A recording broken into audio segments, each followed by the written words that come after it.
We want to discuss the life cycle of the malaria parasite. Life cycle. Earlier I mentioned hypnozoites and all that, so let's look at the life cycle. What happens now? The cycle takes place in two hosts.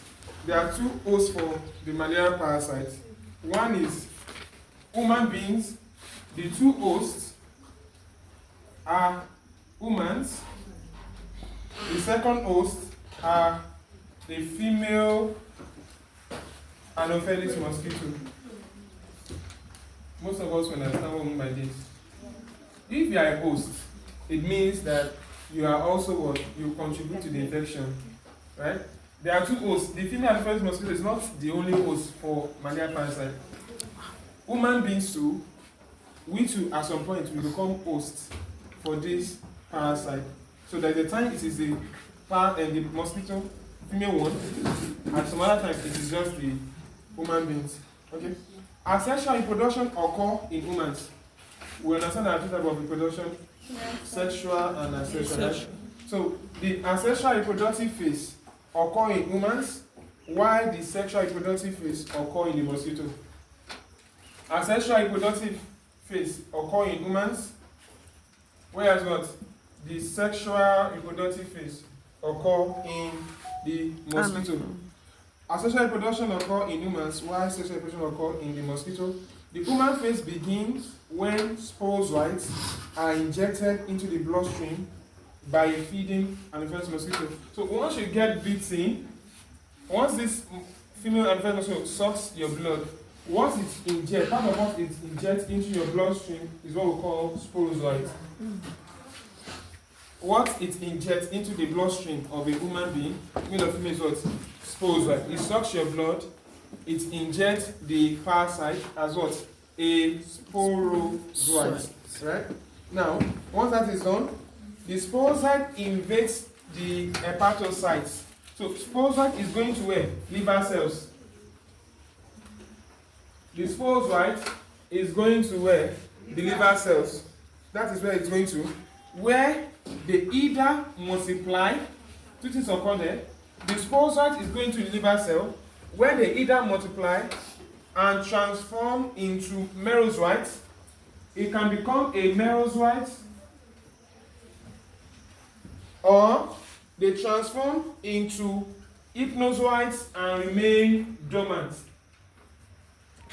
Hypnozoites stay in the liver, they are dormant, or they become what? Merozoites that would eventually leave the liver for the red blood cell. Do you get it now? Yes. So if there's, once you got bitten, sporozoite comes into the body. If it, wherever it's coming from, it either becomes a merozoite or become what? An hypnozoite. So for a P. vivax strain, from sporozoite you are first going to what? An hypnozoite. Then it now leaves as what? Some will now leave as what? Merozoite. But for P. falciparum, they come in as sporozoites, they leave as what? Merozoite. This phase is not there because they are not dormant. They don't stay back in the liver. Is that clear? Yes. So that is up to that point. So the spores, I just said that, okay. The process of merozoite production, which takes about 12 to 26 days, depending on the species, is referred to as pre-erythrocytic stage or exo-erythrocytic stage phase of the life cycle. We are saying that the process of merozoite production takes about 12 to 26 days. So actually, the malaria you have today is not because of the parasite that I gave you yesterday or this week. We are saying that the process of merozoite production takes between what?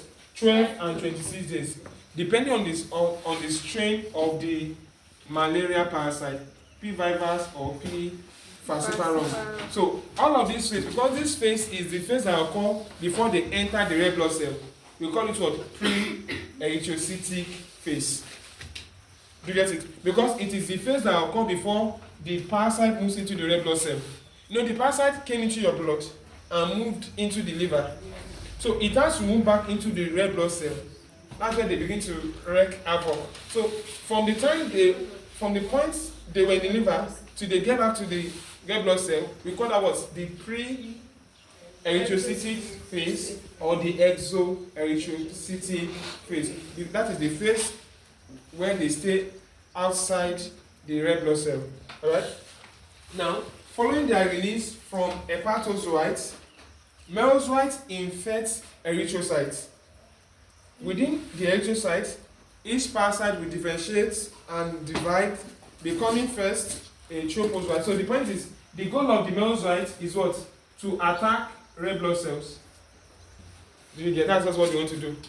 Merozoites will attack red blood cells. So what they get to do there is that what? They infect the red blood cell, and within that each of the red blood cell, they do what? Each parasite will differentiate. That means it grows, differentiate and divide, becoming a tropozoite, and then a multinucleated schizont. So, what is this one becomes what? A tropozoite. It becomes a tropozoite and then a multinucleated schizont. Like many nucleus. Multinucleated schizont. So the schizont then evolves into new merozoites. So the schizont will form new merozoites. So we say what? The purpose of the merozoite, what is the job description of merozoite? Merozoite will attack red blood cell. So when the sporozoite came into the body through the mosquito, goes in the liver and becomes hypnozoite, remain dormant, or becomes what? Merozoite. This one leaves the liver between after 26 days and comes to attack what? Red blood cells. Inside there, it will grow, it will differentiate, it will divide. So merozoite becomes what? A tropozoite. Tropozoite grows to become what? A multinucleated schizont. Schizont will form new merozoites. This is us trying to understand the life cycle of the malaria parasite. So, is that one for for both of them. So the point is that for P. vivax, it will form what? The hypnozoite first before coming out. So once it's coming out, if it's staying, once the parasite is in the liver, is what? It stays here dormant as what? Hypnozoite. That is for P. vivax. If it is coming out, it's not coming as an hypnozoite, it becomes what? A merozoite. So that said, for either of the two species, merozoite function can take 12 to 26 days. So, meaning that for P. falciparum, it is this about 12 days. For the other one, it takes about what?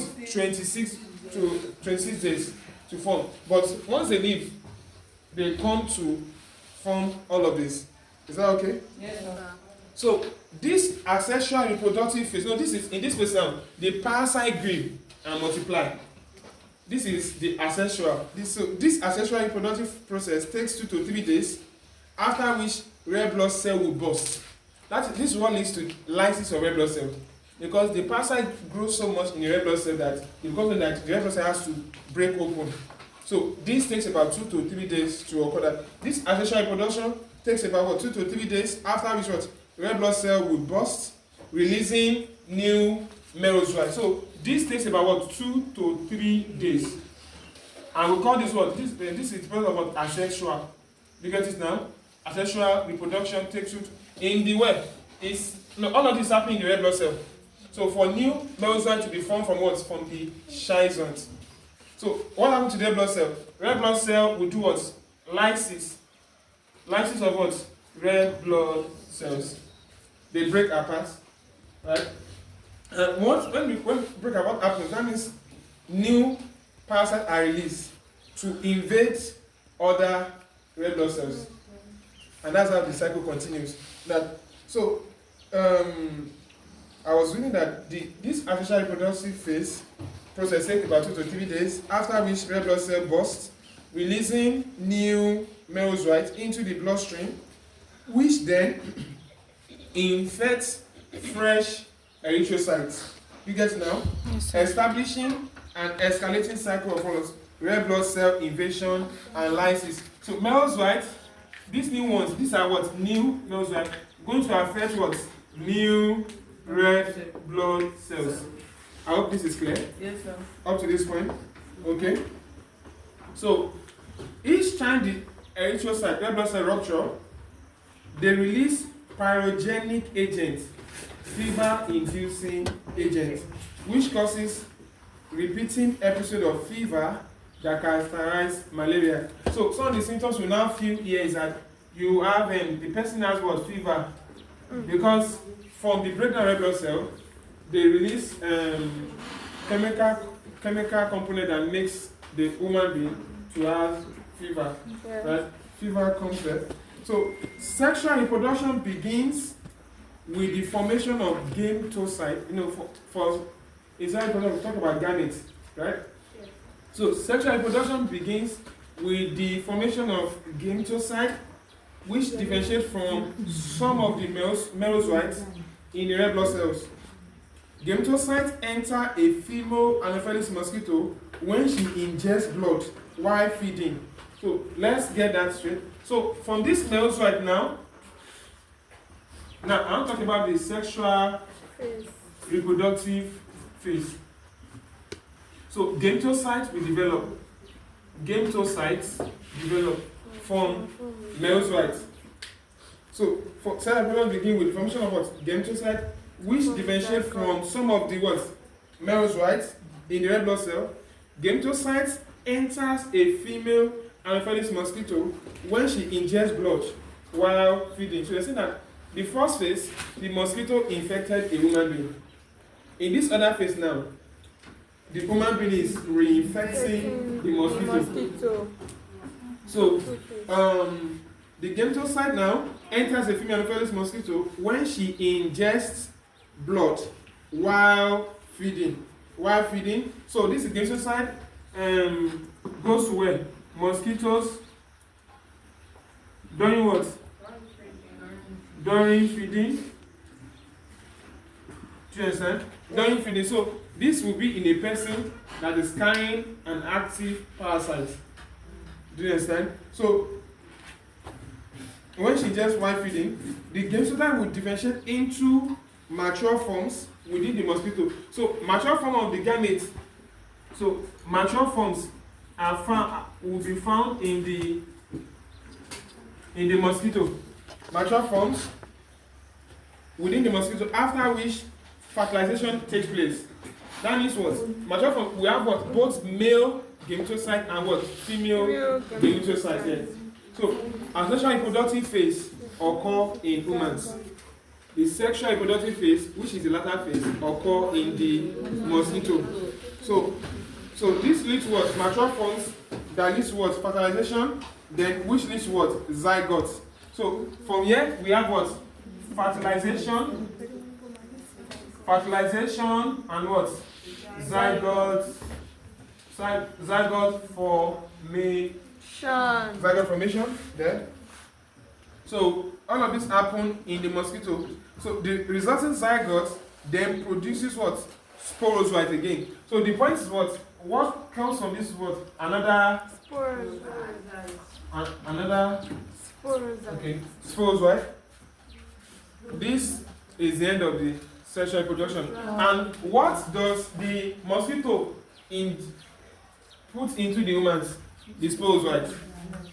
So in both ways, both human beings and the mosquito, we are both complicit in transmitting malaria. So whereas we are trying to eradicate mosquito, we're not trying to kill the human beings because we need human beings. So we are saying that it is the female Anopheles mosquito that needs to suck human blood to reproduce. That was said also that when the females Anopheles, when they were given amino acids that they needed, they didn't need to suck blood, and they were able to lay eggs. So they are just sucking blood not because they are wicked. They are sucking blood because they need amino acid from the blood that will help them to lay egg. And so that laying egg is what we find for mosquito must also reproduce and bring forth what new mosquito because what they would normally eat would be they feed on nectar. So their feeding does not really involve blood. Blood is only just for their own egg laying process.